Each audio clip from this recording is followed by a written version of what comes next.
Des apprenants dans des salles de classe recevant des cours de la part de leurs enseignants. Nous sommes au collège d'enseignement général de Zongo et à l'école primaire publique de Wansirou. Ces acteurs du système éducatif dans la ville de Parakou ont repris les activités pédagogiques le lundi 28 février 2022 après quelques jours de congé de détente. Des écoles sillonnées, des responsables d'établissements s'affairent à la vérification des notes et moyennes des apprenants avant leur transcription sur les relevés de notes. L'heure est également au dépôt des dossiers pour les candidats aux différents examens. Actuellement, nous sommes en train de mettre tout en œuvre pour qu'avant la fin de ce mois, que les parents aient les bulletins. Donc nous sommes à l'étape de contrôle. Pour les candidats au BPC, je pense que nous sommes déjà prêts. Les quelques élèves au niveau desquels il y a des fiches mal remplies, quelques fiches mal remplies, nous avons déjà identifié ces apprenants-là, on les a rappelés pour revoir les fiches.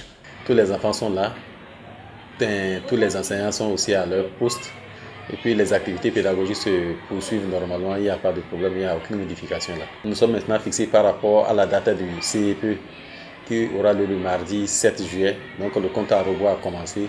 Des apprenants ont mis à profit ces congés pour revisiter les notions reçues afin de mieux affronter le second semestre qui démarre et surtout les examens de fin d'année. Je suis revenue très heureuse et je me suis déjà préparée avec mes documents et les répétitions, surtout que la bibliothèque aussi est ouverte pour nous avec les livres appropriés pour nous aider à mieux nous renforcer. Par rapport à l'examen, je suis en train de me préparer très bien parce que déjà les cours qu'on a vus depuis la rentrée, je les révise dès maintenant.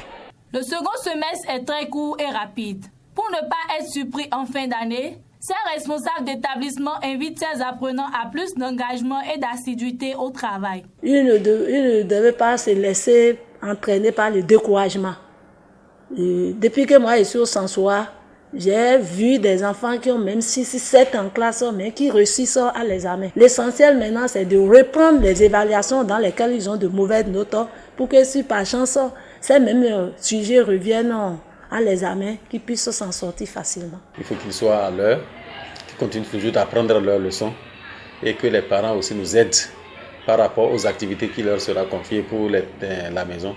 Donc qu'ils fassent régulièrement les exercices de maison, qu'ils apprennent régulièrement les leçons et qui viennent en classe. En attendant les différentes évaluations pour le compte du deuxième semestre et les examens de fin d'année, les activités pédagogiques se poursuivent dans l'espoir de donner le maximum aux apprenants afin qu'ils aient les armes nécessaires pour aborder les épreuves qui leur seront proposées.